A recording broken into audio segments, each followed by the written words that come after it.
you. Thank you, everyone. Welcome to Lilly the Lash and Friends. I'm Lilly the Lash, the star and main character of the most incredible children's book series, The Life and Times of Lilly the Lash.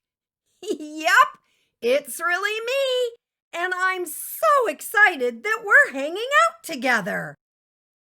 The books, if you've never seen them, are like amazing works of art. The illustrations are almost 3D and have so much detail that you see something new every time you look at a page. They're pretty cool. Each book teaches an important life lesson. The letter I'm going to read today ties in with my third book, Ocean Commotion. In that storybook, an octopus takes things from stores in their town. She's young and doesn't understand that it's wrong to do that. Everyone is so upset and they want it to stop. Echo, the octopus, comes to realize that what she's doing is not okay and apologizes at the town meeting. Although this real live true story I'm about to share with you isn't exactly the same situation, it's a really good lesson about honesty. Come along now as we explore our friend's story. This is from Ava. She's from New Jersey and she's 10 years old. Ava writes, Dear Lilly the Lash, this is a bit of a long story, but I want to tell you everything that happened. I have a really good friend named Kelly, who's my neighbor and classmate. A few years ago, our families were together on a camping trip, and we were planning to go walking on a trail around the park. It looked like rain, so Kelly lent me her sister's raincoat, since she was staying back at camp. We went on our way, and we saw lots of cool animals and had a great time. When Sunday came, we all had to return home and get ready for the week ahead. About 2 months later, Kelly asked me for her sister's coat. I told her that I had given it to her that day after the walk. She didn't think that was the case, but she said she would go home and check in the house anyway. They couldn't find it, and she asked me again for the coat. I was positive that I had given it to her, and I was now getting annoyed that she didn't believe me. We went back and forth like this for a couple of weeks, and then I noticed that Kelly wasn't really talking to me. She didn't walk to the bus with me, she would avoid me at school, and she stopped asking me to come over for dinner or to watch a movie and sleep over. One Saturday a few months later, my mom made us kids help clean out the garage. While moving the camping gear over, I found a duffel bag. My mom said to get everything out of the bag so she could wash it. When I zipped it open, there was Kelly's sister's coat. I couldn't believe it. I was sure I had given it back to her. It felt like my stomach dropped to my feet. I didn't know what to do. I called my mom over and showed her the coat.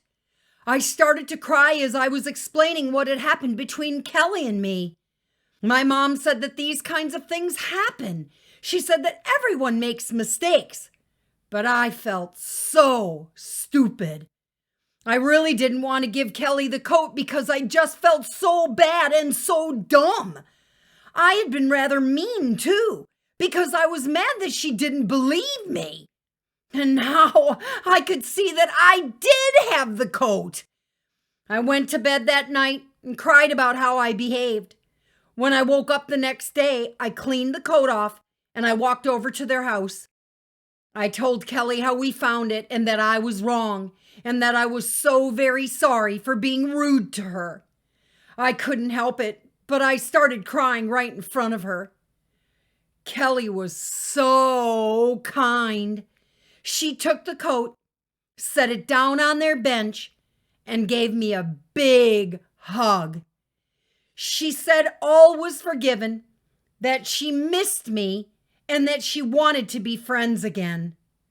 Wow, that felt so good.